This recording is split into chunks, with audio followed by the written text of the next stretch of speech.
Please subscribe Tito Manny Vlog.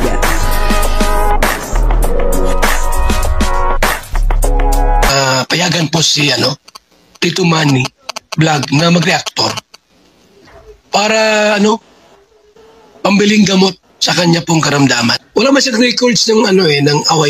Sa ngayon po ay talagang si Jomar ay ibang-iba na at napakalaki na po ng kanyang pinagbago. Papanoorin po natin yung video at bibigyan po natin ng kaunting reaction at alamin po natin kung bakit po nasabi ko na si Jomar sa ngayon ay talagang ibang-iba na at napakalaki na po ng kanyang pinagbago. Pero bago po yan, siyempre ako muna po bumabati sa inyong lahat ng magandang umaga, magandang tanghali at magandang gabi sa inyong lahat mga kapatid kung saan man kayo ng panig ng mundo naroon ngayon. Ay mag-iingat kayo palagi at pagpalain kayo ng ating Panginoon. Maraming salamat din po sa patuloy na tumatangkilik sa aking YouTube channel at nanonood sa aking video reaction. Patuloy lang po natin suportahan sila Kuya Bal Santos Matuba, Kalinga Prab, Ate Edna Vlog, Jack Tapia at yung mga kasamahan ko pong reactor sa Kalingap. Ganun din po yung mga charity vlogger na Kalinga partner. Ito po yung video na kung saan ay dito ay nakita po natin na talagang si Kalingap Jomar ay ibang-iba na. Talagang dito ay makikita po natin na napakalaki na po ng pinagbago ni Kalingap Jomar.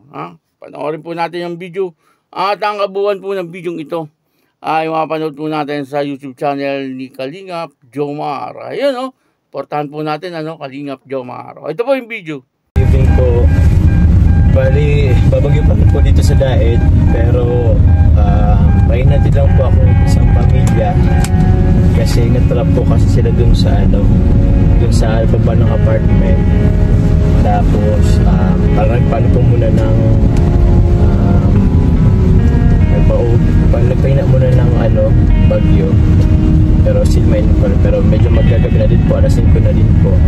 Ang hinatid ko lang po at may lola, dalawang anak, tapos isang babae po. Yung si Sir nagtasikil na lang kasi nakatasikil sila kanina. Hinatid ko lang din po. Yun po, medyo kasi delikado po. At marami na rin po tumbang poste, mga kahoy. Ako naman po yung nag-alap din ng pagkain, so kaya kailangan din talagang lumabas.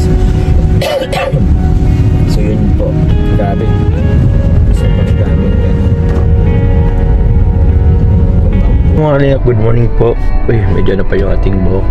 So ngayon po mga Kalingap, papunta po tayo ngayon po sa ating pong pinapagawang bahay.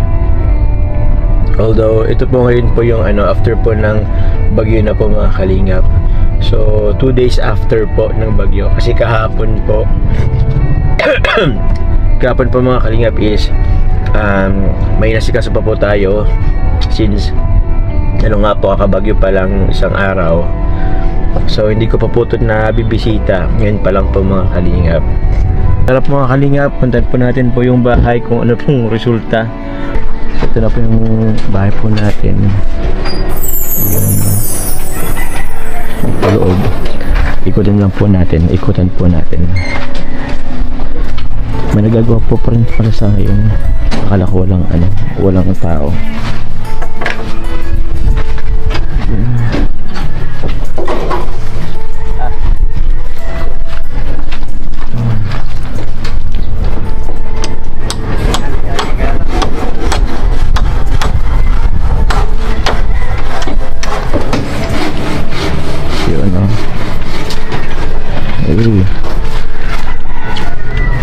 Bali, dito na po sila kayo sa taas. Gumagawa pa ng poste. Asan ba yung meron kasi dito mga nabalik ko. Ay, medyo na naituwid na yata yung poste na yun. Hindi ko alam kung asan dyan. Sa likod yata.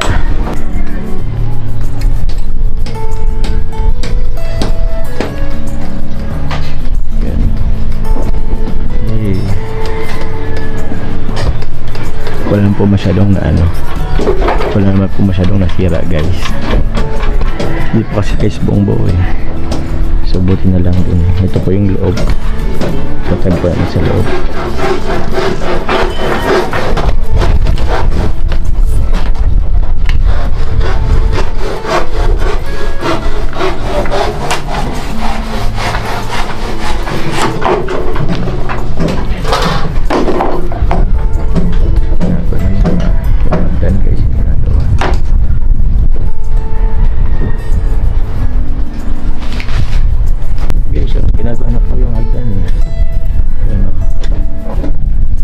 Boss, pwede dyan umakyat, boss. Oops. Kasi ano tayo dito? Hindi na. Nabali na. Siya. Ay, nandun. Ay, tapos ka doon. Hindi mahirap ang saan. Oops. Dito. Silang po.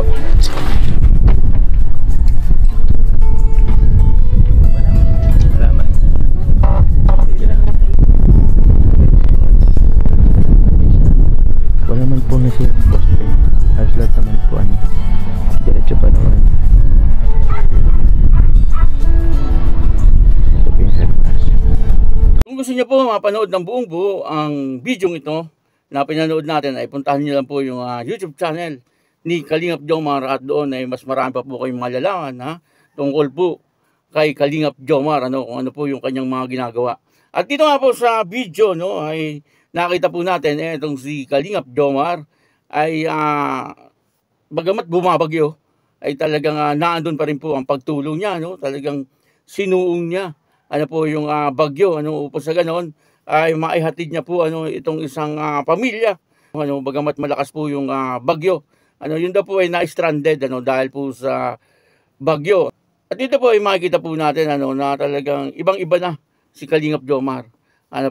Kumbaga ay talagang pagdating po sa pagtulong ay lagi po siyang naandyan. Dati sumasama-sama lang po siya kay Kalingap Rob, at pakanta-kanta, pasayaw-sayaw, ganun po dati. Etong si Kalingap Jomar, pero ngayon ay kitang-kita na po natin na talagang napakalaki na po ng improvement ni Jomar. Kumbaga ay talagang nandoon na po yung pagbabago ni Jomar, maging sa kanyang hangarin na makatulong sa ating kapwa, ay talagang sa ngayon ay nagagawa na po niya. Kumbaga dati ay talagang wala pa po siyang kakayanan para gawin lahat iyon. Pero nung pasimula po nang siya ay makalab team ni Carla, yung Jomcar, ay talagang marami po ang nabago sa buhay ni Kalingap Jomar. At ang nakakatuwa, yung pagbabago po ni Kalingap Jomar ay hindi po naging masama. Kumbaga ay hindi po napunta sa masamang ugali, yung mapagmataas, yung mga ganun po ba, hindi po ganun, sa halip ay talagang nandoon, na lalong nagpapakumbaba itong si Kalingap Jomar, at lalong nakikita po natin yung kanyang pagiging mabuting isang tao. Yun po ang nakikita po natin ngayon kay Kalingap Jomar. At ang isa pa, ay talagang sa ngayon ay ang iniintindi na rin po ni Kalingap Jomar ay yung para sa kanilang future. Siyempre, sa mga pangarap po niya ay kasama po doon siyempre si Carla. At ito nga nakita po natin, nagpapagawa po si Kalingap Jomar ng isang napakagandang bahay. At medyo malaki yung pinapagawa niya pong bahay. At ito pong lupang ito na pinapatirikan niya ng bahay ay katabi po ng lupa ni Carla. Kasi kung natatandaan nyo, binigyan po yan ng sponsor si Carla at si Kalingap Jomar ng parang tigo 100 square meter. Grabe, sana all. Grabe po ang natatanggap na biyaya ni Carla at saka ni Kalingap Jomar. Simula po nung nagkaroon ng love team ay talagang minahal po sila ng mga tao. At napakarami po ng sumusuporta po sa kanila. At eto nakikita na po natin yung bunga. Ito na po yung bunga. Yung magkaroon po sila ng lupa, magkaroon ng bahay. Yun po ay talagang napakaganda. Kasi yung iba nag-a-abroad pa. Kumbaga ilang taon sa abroad. Pero pagdating ay butata pa rin. Kumbaga wala pa rin naipon. At hindi pa rin makapagpagawa ng sariling bahay. Kaya ibang-iba kapag po napupunta sa Kalingap, talagang umaasenso ang buhay. At ang isa nga pong halimbawa dyan, siyempre, ay si Kalingap Jomar. Siguro, depende rin po yun sa pagkatao. Pagka masinop ka, siyempre, ay matutupad kung ano man ang iyong mga pangarap. Pero kung yung mga blessing na dumarating sa iyo, ay dadalhin mo lang sa walang kakwenta-kwentang bagay, ay wala pong mangyayari talaga. Pero naging wise po itong si Kalingap Jomar, at yung kanyang blessing ay talagang sa ngayon ay nakikita po natin, meron po siyang naipupundar. Meron po siyang motor, meron po siyang sasakyan, po, may lupa at ngayon ay nagpapatayo na po siya ng bahay.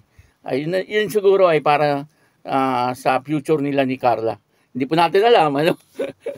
Pero siyempre, kapag magkasama na po sila ni Carla, ay saan po ba yan tutuloy? Siyempre, doon po sa pinapagawang bahay ni Kalingap Jomar. Ano? Kasi si Carla ay magpapagawa din po ng bahay doon po sa kanyang lupa kasi pinabakuran na rin po ni Carla yung kanyang lupa. Kaya yun, maraming salamat po. At ako po, si Tito Manny Vlog na nagsasabing God bless you all.